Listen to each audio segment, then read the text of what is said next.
আসসালামু আলাইকুম এভরিওয়ান, আপনারা সবাই কেমন আছেন? আজকে আমি আপনাদের সাথে শেয়ার করব কাবাব রেসিপি। ঘরে যদি আলু থাকে আর বিশেষ করে ব্রয়লার মুরগির বুকের মাংস থাকে, তাহলে কিন্তু এমন মজাদার মুখরোচক কাবাব কিন্তু আপনিও ঘরে বসে বানাতে পারবেন খুবই সহজ পদ্ধতিতে, এবং এতটাই মজার আর এতটাই পারফেক্ট হয়ে থাকে। আমরা কিন্তু অনেক ধরনের কাবাব খেয়েছি, কিন্তু এই কাবাবটা অন্যরকম একটা স্বাদ এবং ফ্লেভার এসে থাকে, খুবই মুখরোচক। একবার হলেও কিন্তু এই কাবাবটা বানিয়ে খাবেন, আর অটোমেটিক একবার বানিয়ে খেলে বারবার খেতে ইচ্ছে করবে, এতটাই মজার কাবাব। তাহলে চলুন কি কি উপকরণ দিয়ে আজকে আমি কাবাবটা তৈরি করছি। এই তো দেখতেই পাচ্ছেন, প্রথমে কিন্তু মুরগির মাংসটাকে আমি সিদ্ধ করে নিয়েছি। তারপর আলু, আর সাথে আছে পেঁয়াজ, কাঁচামরিচ, ধনিয়া পাতা। এগুলো দিয়ে কিন্তু মজার কাবাব তৈরি করে নেব। আরও কিছু মশলা কিন্তু আমি এখানে ব্যবহার করব, সেটাও আপনাদের সাথে শেয়ার করব।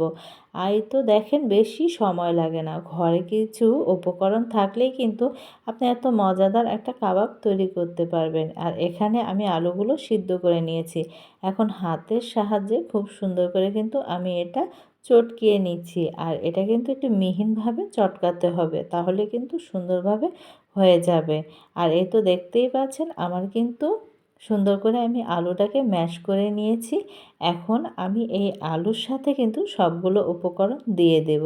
আর এই তো দেখতেই পাচ্ছেন, এখানে এই তো মুরগির বুকের মাংসটা কিন্তু আমি খুব সুন্দর করে সিদ্ধ করে নিয়েছি। তা সেটা আবার হাতের সাহায্যে ঝুরা ঝুরা করে নিয়েছি। এভাবে করলে দেখা যায় যে আপনি যখনই কাবাবটা খাবেন তখন কিন্তু চিকেনটা আপনার মুখে পড়বে, ভালো লাগবে কিন্তু।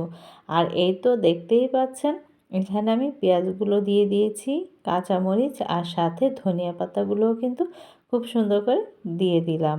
আর এখানে আমি আরও উপকরণ এই তো ব্যবহার করছি। এখানে দিয়ে দিলাম গরম মশলার গুঁড়া 1 টেবিল চামচ, জিরের গুঁড়া 1 টেবিল চামচ, এই তো ধনিয়ার গুঁড়া 1 টেবিল চামচ, আর মরিচের গুঁড়া 1 টেবিল চামচ, হলুদের গুঁড়া 1 টেবিল চামচ, আর দিয়ে দিলাম পরিমাণ মতো লবণ। আর এখন হাতের সাহায্যে খুব সুন্দর করে আমি এখন নেড়ে চেড়ে নেব।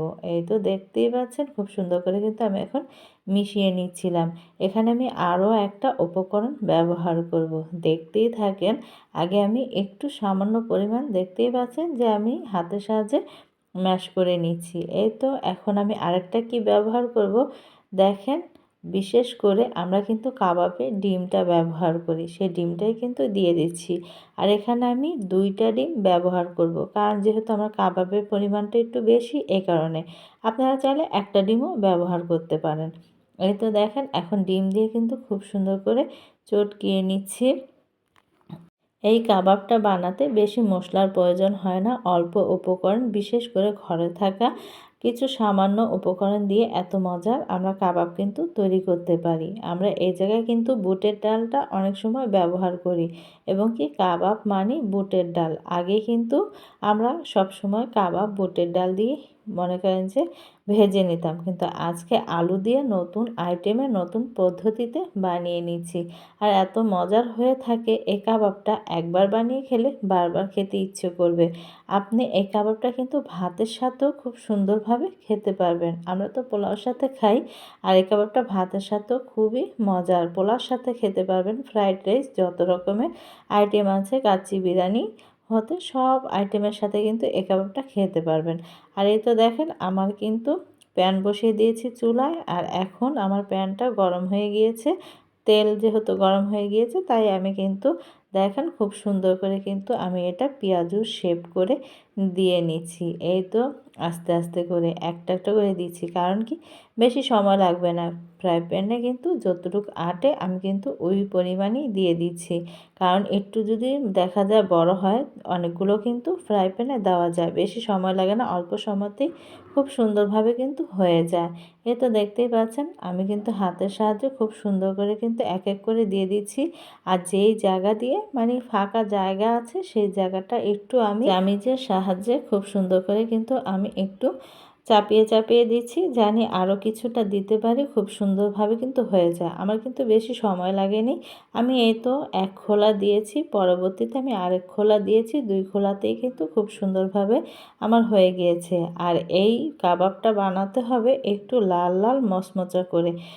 খুবই ভালো লাগে, এবং যদি যে জিনিস দেখতে ভালো লাগে সেই জিনিস কিন্তু খেতেও ভালো লাগে। আর দেখতেই পাচ্ছেন আমি কিন্তু এক এক করে উল্টিয়ে পাল্টিয়ে দিচ্ছিলাম, কারণ কি এক সাইড ভাজা হবে, আবার আরেক সাইড জানি মানে সুন্দর করে ভাজা হয়, জানি পুড়ে না যায়। এই কারণে আমরা অনেক সময় দেখা যায় যে আমরা অনেক কিছুর কারণে কিন্তু আমরা এক একটা ভালো ভালো জিনিস আমরা খেতে পারি না, কিন্তু এখন যে মজার মজার এত সুন্দর নাস্তা বানানো যায় ঘরে থাকা কিছু উপকরণ দিয়ে, তা কিন্তু আমরা জানিই না। যদি আপনি অটোমেটিক ট্রাই করেন তাহলে কিন্তু যে একটা দিয়ে আরেকটা যদি আমরা দেখি কেমন হয়, দেখবেন ভালো লাগবে। ঘরে থাকা কিছু উপকরণ দিয়ে যে এত মজার মজার নাস্তা তৈরি করা যায়, না বানালে আর না খেলে কিন্তু বুঝবেন না। তাই আলু দিয়ে কিন্তু এখন অনেক রকমের নাস্তার আইটেমগুলো তৈরি করা যায়। বিশেষ করে আলুর দামটা কিন্তু এখন বর্তমান বাজারে খুবই সস্তা। আর আলুটা কিন্তু আমাদের সবার ঘরেই থাকে। তা আলু দিয়ে কিন্তু এখন বর্তমানে আমরা যেহেতু দেখছি যে অনেক মজার মজার আইটেম বানানো যায়। তা আমিও ট্রাই করলাম যে আলু দিয়ে তাহলে একটু আমি কাবাব তৈরি করি। তা এটা কিন্তু আমার নিজস্ব একটা আইডিয়া। তা দেখলাম যে আলু দিয়ে এত মজার কাবাব হয়, আমি না বানালে কখনোই বুঝতাম না। তা একবার হলেও কিন্তু এই কাবাবটা আপনারা তৈরি করবেন, দেখবেন এতটাই মজার হয়ে থাকে। কারণ একটু মশলার পরিমাণটা দিলে তাহলে দেখবেন যে অটোমেটিক ভালো লাগে। আর বিশেষ করে যে জায়গায় মাংস আছে আর আলু আছে সেই জায়গা তো আর কোনো কথাই নেই। কাবাবগুলো কিন্তু আমি একটু মচমচা করে ভেজে নেব। আর কাবাব একটু মচমচা করে ভেজে নিলে দেখা যায় যে যখনই কামড় দেব তখনই কিন্তু একটা মুচমুচে একটা ভাব আসবে, আর খেতে কিন্তু ভালো লাগবে। তাই কিন্তু দেখেন আমি খুব সুন্দর করে উল্টিয়ে পাল্টিয়ে নিচ্ছিলাম। বিশেষ করে এই কাবাবটা ছোট থেকে বড় সবাই কিন্তু পছন্দ করে থাকে। তাই বাচ্চাদের জন্য কিন্তু খুবই উপকারী একটা খাবার। যখন বাচ্চারা দেখা যায় অনেক রকম সবজি খেতে চায় না, তখন কিন্তু আরও ২-৩টা আইটেম সবজি সিদ্ধ করে এভাবে কিন্তু কাবাবটা বানিয়ে দিতে পারেন। তাহলে কিন্তু বাচ্চারা খুবই মজা করে খেতে চায়। আমাদের হয়েছে জ্বালা, কারণ বাচ্চাদের নিয়ে হয়েছে যন্ত্রণা। ওরা কিন্তু কোনো সবজি খেতে চায় না। তাই আমরা সবজি দিয়ে যদি বিভিন্ন রকমের আইটেম তৈরি করে দিই, তাহলে কিন্তু বাচ্চারা খুব মজা করে সেই জিনিসটা খেয়ে নেবে। আর বিশেষ করে এখন অনেক কিছুই কিন্তু দেখা যায় যে সবজি দিয়ে হোক, অনেক কিছুই মাছ দিয়েও কিন্তু অনেক ধরনের কাবাব তৈরি করা যায়। কারণ বাচ্চারা কিন্তু মাছও খেতে চায় না এক মুরগির মাংস ছাড়া। তাই যদি আমরা মাঝে মাঝে এই তো সবজি দিয়ে তারপর মাছ দিয়ে যদি কাবাব তৈরি করে দিই, সেখানেও কিন্তু বাচ্চারা অনায়াসে খুব মজা করে খেয়ে নেবে। আর চিকেন দিয়েও কিন্তু অনেক রকমের সবজি দিয়ে এরকম করে কাবাব যদি তৈরি করে দেন, সেটাও কিন্তু মজা করে খেয়ে নেবে। হয়তো বুঝবে না, সব কিছুই তো মনে করেন যে সিদ্ধ করে হাতের সাহায্যে চটকিয়ে নিলে কোনো কিছুই বোঝা যায় না। অতএব আবার অনেকে ব্লেন্ডার করে নিলেও কিন্তু কিছুই বোঝা যায় না। বাচ্চারা কিন্তু যে জিনিসটা দেখবেন ভালো লাগবে সেই জিনিসটা কিন্তু খুব সুন্দর করে খেয়ে নেবে। আর এই তো দেখেন আমি কিন্তু খুব সুন্দর করে মচমচা করে ভেজে নিয়েছি। এখন কিন্তু সবগুলো উঠিয়ে নিচ্ছি। আমি এটার পরে কিন্তু আরেকবার দেব, কারণ কি আমি এটা ২ খোলাতেই ভেজে নিয়েছি। আর এ তো দেখতেই পাচ্ছেন কতটাই কিন্তু ভালো লাগছে দেখতে। আর বিশেষ করে কি বলবো, দেখতেও যেমন সুন্দর হয়েছে, খেতেও কিন্তু মাশাআল্লাহ খুবই দারুণ হয়েছে। আর এখানে এই তো আমি পরিবেশন করে আপনাদের সাথে শেয়ার করছি। এই তো দেখেন কালারটা কত সুন্দর এসেছে, আর সস দিয়ে খাওয়ার মজাই কিন্তু আলাদা।